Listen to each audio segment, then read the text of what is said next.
Hello students, आज हम लोग कोऑर्डिनेशन कंपाउंड के लेक्चर 25 में crystal field splitting energy CFT के अकॉर्डिंग हम लोग सबसे पहले splitting of D orbitals in octahedral complex और इसके बाद फिर हम लोग splitting of D orbitals in tetrahedral complex देखेंगे। तो सबसे पहले हम लोग शुरू करते हैं splitting of D orbitals in octahedral complex. तो देखिए, स्प्लिटिंग लिखा मैंने, splitting of D orbitals in octahedral complexes. ठीक है, जैसा कि पिछले लेक्चर में हम लोग की बात हुई थी कि जब डी ऑर्बिटल्स लिगेंड के इलेक्ट्रॉन्स और मेटल के डी ऑर्बिटल्स के इलेक्ट्रॉन के बीच में रिपल्शन होता है तो डी ऑर्बिटल्स की एनर्जी चेंज होती है। तो उन्हीं को आज हम सबसे पहले ऑक्टाहेड्रल कॉम्प्लेक्स में किस तरीके से डी ऑर्बिटल्स की स्प्लिटिंग होगी उसकी बात कर रहे हैं। तो सबसे पहले यहाँ हम शुरुआत कर रहे हैं कि फ्री मेटल आयन।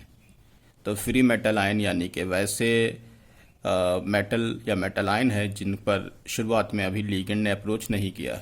तो आप देख सकते हैं dx² y² dz², dxy dyz dxz, ये 5 डी ऑर्बिटल्स हैं जो डीजेनरेट ऑर्बिटल जिनको हम लोग ने लिखा था क्योंकि इनकी सबकी एनर्जी इक्वल है। अब इसके बाद यहाँ से क्या है कि लिगेंड ने अप्रोच किया। जैसे लिगेंड ने अप्रोच किया तो रिपल्शन होगा लिगेंड के इलेक्ट्रॉन और मेटल के डी ऑर्बिटल के इलेक्ट्रॉन के बीच में। जो उस रिपल्शन के थ्रू ये जो आपके पास एनर्जी है वो एनर्जी बढ़ जाएगी। तो एनर्जी बढ़ने के थ्रू ये एनर्जी के अकॉर्डिंग यहाँ पर ये जो 5 डी ऑर्बिटल हैं वो इनकी एनर्जी इनसे ज़्यादा दिखाई गई। अब यहाँ देखिए, average energy of the D orbitals in spherical crystal field. यहाँ पर ये माना गया, ये मान लिया गया, हाइपोथेटिकली ये माना गया है कि जब डी ऑर्बिटल्स की तरफ जब लिगेंड अप्रोच कर रहे होंगे तो उनकी रिपल्शन सभी जगह पर इक्वली दिखाई गई है, जो कि ऐसी पॉसिबिलिटी नहीं होगी क्योंकि आपको मालूम है कि डी ऑर्बिटल्स का जो रिप्रेजेंटेशन है वो अलग अलग है। मतलब जो हम लोग ने इससे पिछले क्लास में देखा था, जैसे यहाँ से आप देख सकते हैं हम लोग के पास जो डी ऑर्बिटल थे वो डी ऑर्बिटल ये था जिनमें हम लोग इस तरीके से इनका रिप्रेजेंटेशन देख सकते हैं। ठीक है, और दूसरा फॉर्म आपके पास ये हो गया, ये इस तरीके से हम लोग ने पिछली बार रिप्रेजेंटेशन लिख लिया था। हम एक बार फिर से dxy dyz dxz ये लिख देते हैं और यहाँ dx² y² और dz² ये आपके पास ऑर्बिटल्स हैं। तो जैसा कि पहले फॉर्म में लिखा गया कि जो लिगेंड अप्रोच कर रहे हैं तो शुरुआत में कहा गया कि सबकी एनर्जी इक्वल है। तो चलो पहले हम यहाँ देखते हैं कि फिलहाल हम लोग बात तो कर रहे हैं इसकी Ml6 कॉम्प्लेक्स की।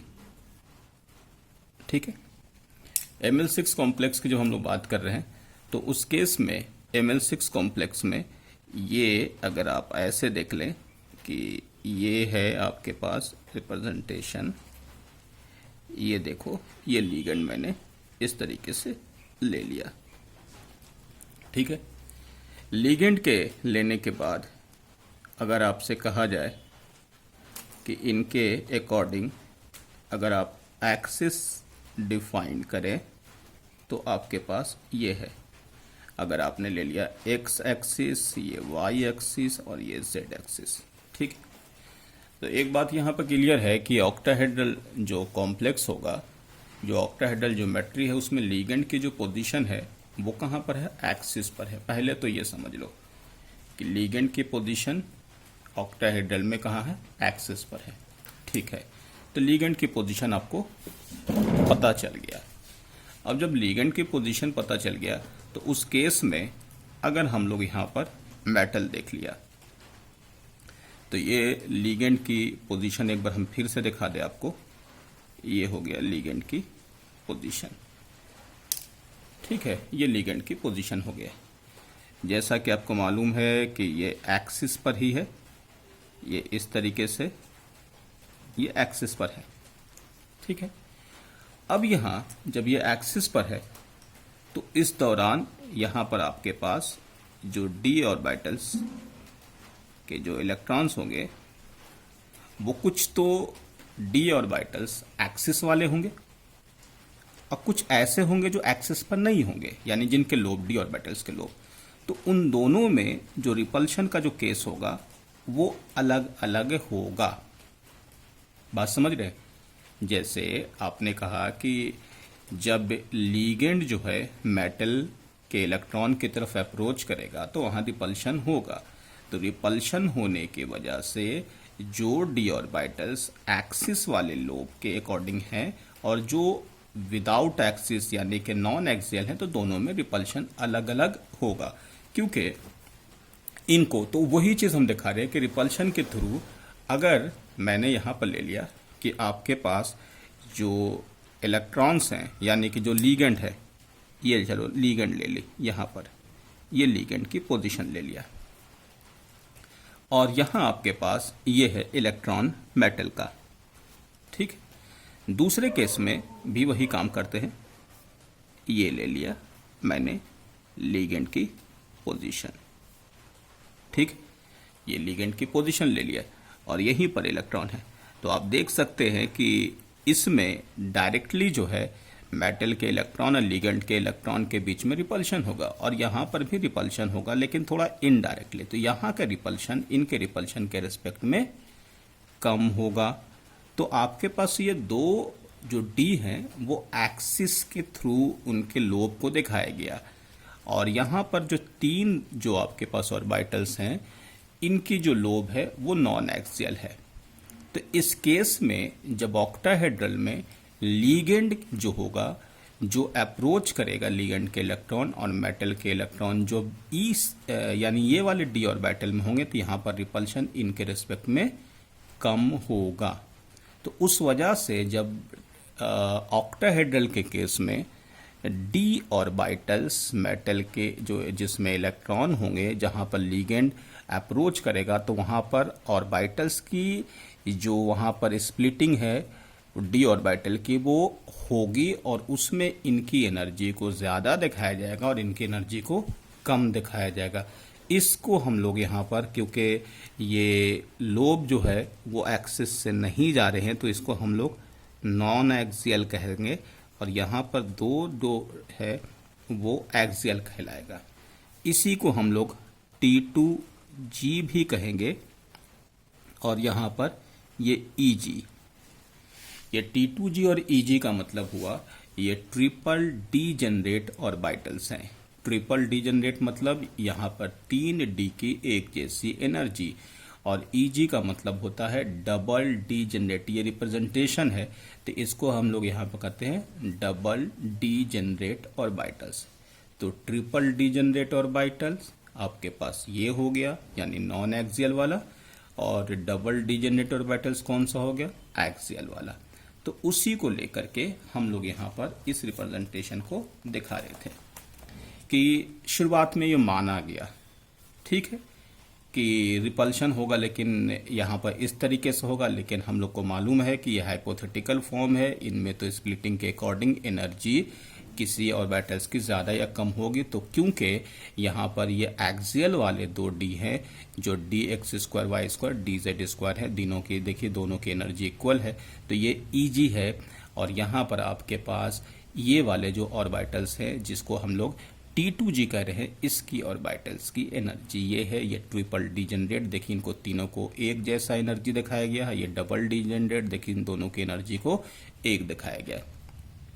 अब यहाँ पर ये जो पोजीशन है जहाँ पर इन दोनों के स्प्लिटिंग के थ्रू एक के यहाँ पर आपके पास एवरेज है, यहाँ पर आप कह सकते हैं कि एवरेज एनर्जी लेवल लिखा गया है, जिसमें इतनी इस तरफ जो है एनर्जी को बढ़ाते हुए दिखाया गया और यहाँ पर एनर्जी को कम करते हुए दिखाते। ये वैल्यू को हम लोग यहाँ पर शुरू में 0 मान करके इनको कंजर्व करते कि जितनी बढ़ी होगी उतनी ही एनर्जी कम हुई होगी।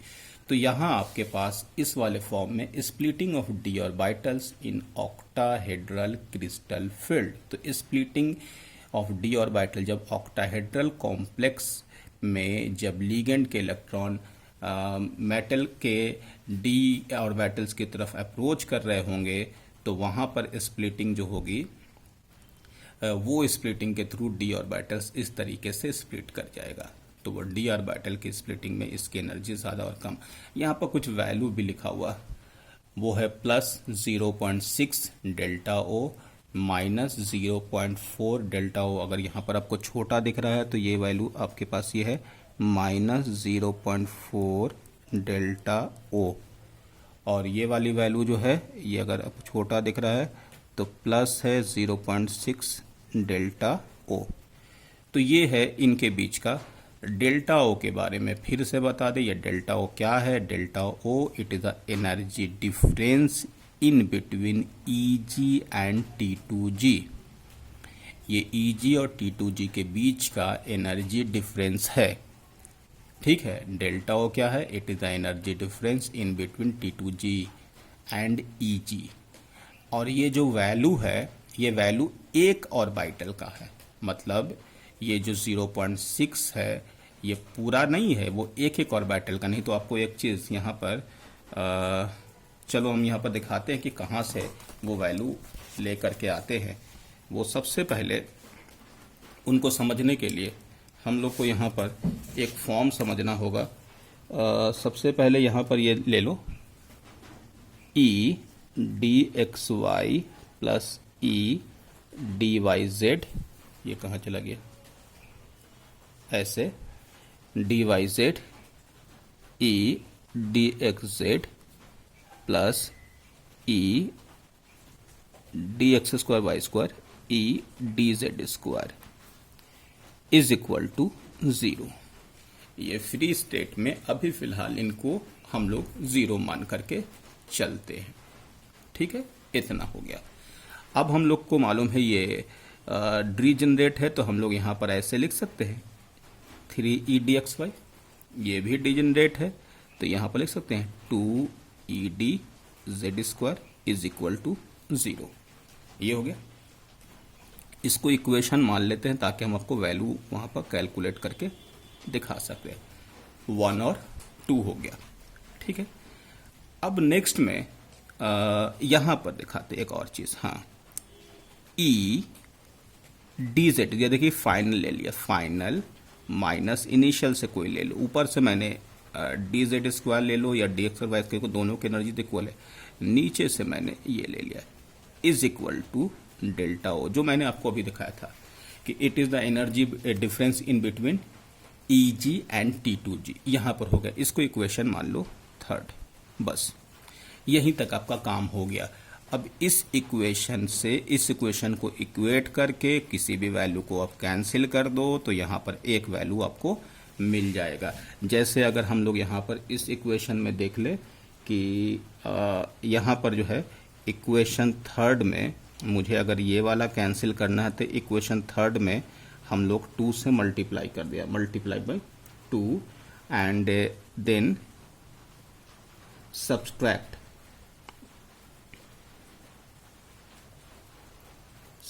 इट फ्रॉम 2, ठीक।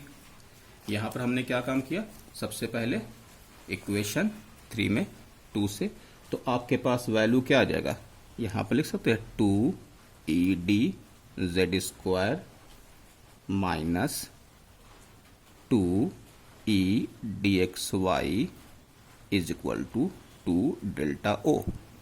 ये वैल्यू आ गया, ठीक है। अब इनको अगर हम लोग यहाँ पर इनके साथ मल्टीप्लाई करते हैं तो वैल्यू कितनी आ जाएगी, तो ये वाली वैल्यू कितनी हो जाएगी, 3 + 2 हो जाएगा ना, 5E/dxy। ये दोनों तो कैंसिल हो जाएगा, तो आपके पास बचेगा क्या, माइनस 2 डेल्टा ओ, इसलिए ई डी एक्स वाई जो हो जाएगा -2/5 डेल्टा ओ। अब ये देखिए वैल्यू जो वहां लिखा हुआ था वो 1 का है, क्योंकि वो डिजनरेट है तो आपके पास मालूम हो गया कि डी वाई जेड और डी एक्स जेड का भी वैल्यू वही दिखाएगा। ये 2/5 को हम लोग यहाँ पर -0.4 डेल्टा ओ भी लिखेंगे, एक ही बात है, चाहे ये लिखे चाहे ये लिखें, इस तरीके से वहां पर वैसे वैल्यू लिखा हुआ। अब इसी वैल्यू को यहाँ पर आप पुट कर दो ये वाली वैल्यू में, ई डी जेड स्क्वायर इस वाले में, तो यहाँ पर आपको माइनस हो गया और ये हो गया -0.4 डेल्टा ओ। ये हम इक्वेशन 2 की बात करें, इक्वेशन 3 की बात करें, इक्वेशन 3, ठीक है, इक्वेशन 3 की बात करें इज इक्वल टू डेल्टा ओ। तो सॉल्व करोगे तो वैल्यू कितनी आ जाएगी, ई डी जेड स्क्वायर, मतलब यहाँ पर ये इधर जाएगा तो वैल्यू आ जाएगी +0.6 डेल्टा ओ, या इसी को हम लोग क्या लिखेंगे +3/5 डेल्टा ओ। जब डी जेड स्क्वायर की वैल्यू इतनी है तो D X square Y square की भी वैल्यू उतना ही होगी। तो ये वैल्यू यहाँ पर ये इंडिकेट किया है कि जो ऑर्बिटल की जो एनर्जी है उसी को लेकर के वहाँ पर दिखाया है, ठीक है। तो वो वैल्यू यहाँ पर इंडिकेट करके दिखाया गया। अब एक केस और भी आप यहाँ पर कह सकते हैं कि ये जो वैल्यू है वो T2G लेवल जो आपके पास यहाँ पर है, तो T2G level will stabilise the complex to the extent of 0.4 delta O and EG कह सकते हैं कि EG लेवल जो है will destabilise the complex to the extent 0.6 से। एक्चुअल में इससे क्रिस्टल फील्ड स्टेबलाइजेशन कैलकुलेट करते हैं, हम लोग को उसकी ज़रूरत नहीं है क्योंकि हम लोग के सिलेबस में नहीं, हम आपको सिर्फ दिखाते हैं कि वो वैल्यू कैसे लेकर के आ रहे हैं। तो अब आप यहाँ पर आप कंजर्व कैसे हो रहा है तो आप समझ सकते हो। तो 0.6 है एक का, फिर दूसरे का, तो 0.6 इंटू 2 कर दो तो +1.2 आ गया, और यहाँ कितना है -0.4 एक का है तो इंटू 3 कर दो तो कितना हो गया -1.2 डेल्टा ओ। तो प्लस और माइनस दोनों में नेट वैल्यू कितनी आ जाएगी, 0 आ जाएगी। वही चीज़ वहाँ पर उसने दिखाया है। तो खैर, तो यहाँ आपके पास ये crystal field splitting D orbitals के लिए हम लोग यहाँ पर देख रहे थे। अब यहाँ पर एक दो बात और है जो कि आपको समझना है कि यहाँ हमने ले लिया E D X Y, E D Y Z, E D X Z, और यहाँ E D X square Y square और E D Z square. Energy ज़्यादा किसकी है, इसकी है, ऑक्टाहेड्रल का पहला पॉइंट। या आप यहाँ कह सकते हैं कि ये T2G है और ये EG है, तो यहाँ पर ये है, ये भी ध्यान रख सकते हैं। और अगर आपसे पूछा जाए कि स्टेबलाइजेशन वाला कौन सा है ऑर्बिटल्स, तो आप यहाँ पर इनके लिए ये T2G कर सकते हैं, और डी स्टेबलाइजेशन वाला अगर आपसे पूछा जाए तो वो हो गया EG। अगर आपसे ऑक्टाहेड्रल से रिलेटेड कुछ अभी स्प्लिटिंग से पूछे तो आप इतनी वैल्यू याद रखिएगा, पूरा का पूरा स्प्लिटिंग ना भी दिखाएं तो भी काम चल जाएगा। फिर से दिखा दे, ये फ्री मेटल आयन है जिस पर लीगेंड ने अप्रोच किया, क्योंकि ऑक्टाहेड्रल है तो हम लोग यहाँ पर ये Ml6 के थ्रू दिखा रहे थे। तो यहाँ पर लीगेंड ने 6 के 6 लीगेंड ने अप्रोच किया। शुरू में हाइपोथेटिकली यहाँ पर हम लोग average energy of the D orbitals in spherical crystal field लिखा, लेकिन हम लोग को मालूम है कि एक्सेल की एनर्जी नॉन एक्सेल से ज़्यादा होगी, तो स्प्लिट के बाद Eg की एनर्जी इस तरीके से और यहाँ पर T2G इस तरीके से आ जाएगा। तो यही है splitting of d orbitals in octahedral crystal field. यहाँ पर इनको एवरेज एनर्जी कहते हैं, जिसको हम लोग डेल्टा ओ, डेल्टा मतलब एनर्जी चेंज है Eg, और T2G की O यहाँ पर रिप्रेजेंट करता है, O का मतलब ऑक्टाहेड्रल, और इसी को बैरी सेंटर भी कहते हैं। ठीक है, ये बैरी सेंटर भी कहलाता है जो एवरेज एनर्जी है। और यहाँ पर हमने देखा है 0.6 से आपके पास यहाँ पर डेल्टा ओ वैल्यू जो है यहाँ पर दिखाया गया, और ये -0.4 से दिखाया गया है। तो आपको याद ये रखना होगा सिंपल वे में कि ये वाली वैल्यू ऊपर जो है 0.6 से भूल जाते हैं, तो मल्टीप्लाई करोगे यहाँ पर 2 से और 3 से, तो आपको दोनों वैल्यू में नेट 0 आ जाएगा। अगर यहाँ पर गलती से आपने 0.4 यहाँ पर 0.6 लिख दिया तो नेट वैल्यू 0 नहीं आएगा। तो आपको अंदाज़ा हो जाए कि कौन सी वैल्यू 0.4 है या कौन सी 0.6 है। उसके बाद सिर्फ आपको ये याद रखना होगा कि T2G और Eg में Eg की एनर्जी T2G के एनर्जी से ज़्यादा है, और स्टेबलाइजेशन वाला कौन सा हो गया, ऊपर जो नीचे वाला है जो एनर्जी को कम कर रहा है वो स्टेबलाइजेशन होगा, जो एनर्जी को बढ़ा रहा है वो डी स्टेबलाइजेशन होगा। अब इसके बाद आगे हम नेक्स्ट में लिखते हैं splitting of d orbitals in tetrahedral complex. तो टेट्राहेड्रल कॉम्प्लेक्स में d ऑर्बिटल्स की स्प्लिटिंग कैसे दिखाएंगे वो हम लोग यहाँ पर देख लें। देखिए, टेट्राहेड्रल कॉम्प्लेक्स के लिए हम लोग को यहाँ पर 4 लिगेंड लेने होंगे। अब वो 4 लिगेंड उसी तरीके से फ्री मेटल आयन में अप्रोच करेगा। उनके लिए हम यहाँ पर एक रिप्रेजेंटेशन दिखा दें। वो रिप्रेजेंटेशन आपको यहाँ पर ऐसे देख लो, ये ऐसा है, इस तरीके से ये मैंने क्यूब के फॉर्म में दिखा दिया। ठीक है, ये देख लो ऐसा हो गया। ये पहले तो क्यूब बना लो ऐसे करके, ताकि आपको रिप्रेजेंटेशन पता चल जाए। ठीक है, इस रिप्रेजेंटेशन में ये पोजीशन है मेटल का। चलो ये ले लिया एक्सिस। ठीक है, ये एक्सिस में आपके पास ये हो गया एक्स एक्सिस, वाई, और ये जेड एक्सिस, ये हो गया आपके पास। अब उसके बाद लीगेंड की पोजीशन, तो अल्टरनेट पोजीशन पर आपको यहाँ पर लेना हो, क्योंकि यहाँ पर टेट्राहेड्रल लिख रहा है।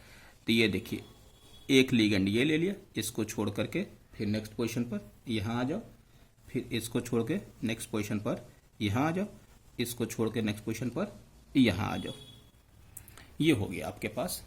तो आपको यहाँ पर दिखाना चाह रहे थे कि टेट्राहेड्रल में जो लीगेंड की पोजीशन है वो एक्सिस से होकर के नहीं जा रहा। बस इतनी बात आपको समझनी है, यहाँ पर एक्सिस से होकर नहीं जा रहा है। इस बार जो d ऑर्बिटल्स जिसके तरफ लीगेंड अप्रोच करेगा, उस जगह पर जो d ऑर्बिटल्स के इलेक्ट्रॉन हैं और जो लीगेंड के इलेक्ट्रॉन्स हैं, वो इस बार एक्सिस वाले ऑर्बिटल्स पर रिपल्शन कम करेंगे, नॉन एक्सियल पर ज़्यादा करेंगे। क्योंकि कोई भी लीगेंड जो आपको यहाँ पर दिखा रहे हैं, जो मैंने यहाँ पर दिखाया है, ये रिप्रेजेंटेशन जो है किसका है, तो वो लीगेंड का है, और ये वाला जो है वो किसका है, तो मेटल या मेटल आयन का है। तो आप यहाँ पर सिर्फ ये देखना कि लीगेंड की पोजीशन इस बार एक्सिस पर नहीं है, जो कि ऑक्टाहेड्रल में ऐसा था। ठीक है, तो रिपल्शन ही तो हम लोग को देखना है। तो आप यहाँ पर फिर से आ जाओ कि इस बार अगर हम यहाँ पर रिपल्शन की बात करें, तो आप खुद बताओ कि अगर हमने यहाँ पर ये ले लिया d ऑर्बिटल, एक ले लेते कोई उनमें से, ठीक है, और दूसरा d ऑर्बिटल ये ले लिया, ये हो गया। ठीक है, इस वाले में ये है d के इलेक्ट्रॉन, और यहां पर ये वाले जो इलेक्ट्रॉन है वो इलेक्ट्रॉन इसी के आसपास कहीं पर हैं। यहां पर ये है आपके पास, ये d के इलेक्ट्रॉन है और लीगेंड के इलेक्ट्रॉन इस तरीके। तो यहां पर इस बार ये डायरेक्टली अप्रोच इसमें करा, यानी वैसे लोब जो एक्सिस के बीच में होंगे वहां पर रिपल्शन जो होगा वो क्या होगा, मैक्सिमम होगा। तो इस बार क्या होगा कि जब लीगेंड के इलेक्ट्रॉन मेटल और मेटल आयन पर अप्रोच करेंगे तो उस अप्रोच के अकॉर्डिंग इस बार नॉन एक्सियल की एनर्जी एक्सियल के रिस्पेक्ट में बढ़ जाएगी। तो स्प्लिटिंग के अकॉर्डिंग इस बार नॉन एक्सियल की एनर्जी को एक्सियल से ज्यादा दिखाया जाएगा। ठीक है, तो उसी को हम लोग यहाँ पर इसमें दिखा रहे हैं। तो मैंने खैर यहाँ पर भी दिखा दिया है। ये आपके पास एक्सिस है, देखिए एक्स वाई जेड है, और ये पोजीशन 1 2 3 और 4 ये किसकी पोजीशन है? लीगेंड की पोजीशन है। तो ये लीगेंड लिख दिया मैंने, ये सेंट्रल मेटल आयन दे दिया। अब चलो हम लोग आते हैं उस पोजीशन पर। तो डी ऑर्बिटल्स फ्री आयन का है। अब average of D orbitals in spherical field वहां से उसी तरह से दिखाया गया है। अब यहाँ पर 0.4 डेल्टा टी यानी बैरी सेंटर है जो एवरेज है। यहाँ पर delta it is a energy difference in between T2G and EG and T यहाँ पर टेट्राहेड्रल को दिखाया गया। अब आपको मालूम है कि यहाँ पर जो ये वाली जो ऑर्बिटल्स हैं जिसको हम लोग dx² y² dz² है, ये एक्सियल है, उसकी एनर्जी इस पर कम हो गई है। और EG यानी E, यहाँ पर एक और बात ध्यान रखिएगा, ये वाले जो ऑर्बिटल्स हैं इनको हम लोग यहाँ पर ये T2G के अब हम लोग T लिखेंगे और यहाँ पर E लिख देंगे। एक्चुअल में वो T2G और EG भी बहुत जगह पर लिखा है, लेकिन T एक्चुअल में रिप्रेजेंट EG जो है यहाँ पर सेंटर ऑफ इन्वर्सन को हम लोग यहाँ पर इंडिकेट करते हैं। तो फिलहाल यहाँ पर G का इस्तेमाल नहीं करते हैं, जो G वहाँ पर हमने इस्तेमाल किया जिसमें लीगेंड जो है आमने सामने था। तो यहाँ पर हम लोग इस वाले को T2G की जगह पर सिर्फ यहाँ पर T2 लिख देंगे, ट्रिपल डिजेनरेट ऑर्बिटल, और यहाँ पर EG के यहाँ पर E लिख देंगे यानी डबल डिजेनरेट ऑर्बिटल। तो ये आपके पास यहाँ पर ऐसा हो गया। अब बताओ कि ये जो वैल्यू है कंजर्वेशन के अकॉर्डिंग यहाँ पर 0 आना चाहिए, तो ऊपर वाली वैल्यू इस बार कितनी हो जाएगी?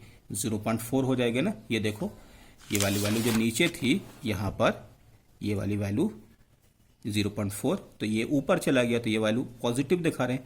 और ये वाली वैल्यू जो यहाँ पर इसमें जो दिखाया गया था 0.6 था, तो ये ऊपर था, ये अब नीचे आ गया, तो यहाँ पर हो जाएगा ना। ये जब नीचे आएगा तो इसको क्या लिखोगे? -0.6 लिख दोगे, और उसको क्या लिखोगे? +0.4 लिख दोगे। नेट तो 0 ही आना है ना। तो यहाँ पर आपके पास इस वाले फॉर्म पर हमने यहाँ पर वही लिखा है, देखो +0.4 डेल्टा टी, तो +0.4 हो गया, और ये -0.6 डेल्टा टी। तो आप मल्टीप्लाई करके भी देख लो, 2 × 0.6, तो यहाँ पर होगा -1.2 डेल्टा टी, और यहाँ पर होगा +1.2 डेल्टा टी। तो नेट वैल्यू यहाँ पर 0 आ गया। तो यहाँ हम लोग के पास क्रिस्टल फील्ड स्प्लिटिंग के अकॉर्डिंग टेट्राहेड्रल में हम लोग यहाँ पर इसको अगर फिर से लिखे तो यहाँ आपके पास E dxy E dyz E dxz और E dx² y² E dz² में इसकी एनर्जी इस बार ज़्यादा है। ठीक है, तो यहाँ पर आपके पास ये वाला फॉर्म जो होगा, यानी कि इस बार जो हम लोग के पास जो ऑर्बिटल्स है वो ये ऑर्बिटल्स की एनर्जी इससे ज़्यादा है। तो अगर हम यहाँ पर स्टेबलाइजेशन की बात करें तो स्टेबलाइजेशन में यहाँ पर आपके पास ये वाले जो ऑर्बिटल्स हैं जो नॉन एक्सियल हैं वो एनर्जी को यहाँ पर बढ़ा रहे हैं। तो ये हो गया डिस्टेबलाइजेशन और स्टेबलाइजेशन वाले, और डिस्टेबलाइजेशन वाले में हम लोग यहाँ पर कर सकते हैं E dx² y² और E dz², और यहाँ हो गया E dxy E dyz और E dxz, ये हो गया। तो आपके पास एक बहुत इंपॉर्टेंट चीज़ यहाँ पर ये समझना है कि ऑर्बिटल्स के रिप्रेजेंटेशन से, यानी कि लिगेंड्स के अप्रोच करने के अकॉर्डिंग ऑर्बिटल्स जो डी ऑर्बिटल्स की एनर्जी वैरी करती है। ऐसा हम लोग नहीं कर सकते कि एक्सियल की एनर्जी नॉन एक्सियल से ज़्यादा हो गए, जबकि दो अलग अलग ज्योमेट्री में अलग अलग होगा। तो आपको एक तरीका याद ये रखना होगा, इसमें सिर्फ उतना ज़्यादा आपके क्वेश्चंस इस पर नहीं आते हैं। सिंपल आपको क्या याद रखना है, इतना ज़्यादा रिप्रेजेंटेशन भी नहीं, सिंपल वे में जब आपको टेट्राहेड्रल देखना होगा तो टेट्राहेड्रल में सीधा सीधी एक चीज़ समझिएगा कि टेट्राहेड्रल में ये ध्यान रखिएगा कि ऊपर वाला जो T2 है उस पर 0.4 है और नीचे वाला -0.6 डेल्टा T है, यानी कि ये आपके पास इतना चीज़ ध्यान रखना होगा। यानी कि यहाँ पर लिख सकते हैं +2/5 डेल्टा T और यहाँ कितना होगा -3/5 डेल्टा T। ये है आपके पास, इस तरीके से आप लिख सकते हैं। ठीक है, तो ये ध्यान रखना होगा कि ये वाली एनर्जी इस वाले एनर्जी को ऐसे, एक तो ये हो गया। दूसरा आपको यहाँ पर दिख ही रहा है कि ऊपर वाला जो है ये जो नॉन एक्सियल है, जो यहाँ पर dxy dyz dxz है उसकी एनर्जी ज़्यादा है, और यहाँ पर ये जो एक्सियल वाला है dxy² dz² इसकी एनर्जी कम है। तो यहाँ से आपको इतना ही ध्यान रखना होगा, इसके अलावा और कुछ नहीं, क्योंकि हम लोग को मेनली जो क्वेश्चन देते हैं उस क्वेश्चंस में हम लोग को एक मेन पार्ट जो हम लोग को वहाँ पर देते हैं कि वो एनर्जी के अकॉर्डिंग इलेक्ट्रॉन को अरेंज करने का क्वेश्चन पूछते हैं, यानी लो और हाई स्पिन वगैरह जो भी है वो। तो यहाँ पर इनको वैल्यू में इतना ही याद रखिएगा, इससे आपका काम चल जाएगा। ठीक है, तो हम लोग आज के लेक्चर में इतना ही। इसके बाद वाले नेक्स्ट लेक्चर में क्रिस्टल फील्ड स्प्लिटिंग यानी splitting of D orbitals in square planar देखेंगे, और फिर से हम लोग वहाँ factors affecting the splitting of D orbitals यानी डी ऑर्बिटल्स के स्प्लिट करने पर जो गैप है उस पर हम लोग डिस्कस करेंगे कि कौन कौन से ऐसे फैक्टर्स हैं जो स्प्लिटिंग ऑफ डी ऑर्बिटल्स को अफेक्ट करते हैं, और फिर हम लोग डेल्टा टी और डेल्टा ओ के बीच में रिलेशन भी देखेंगे। ठीक है, ओके, थैंक यू।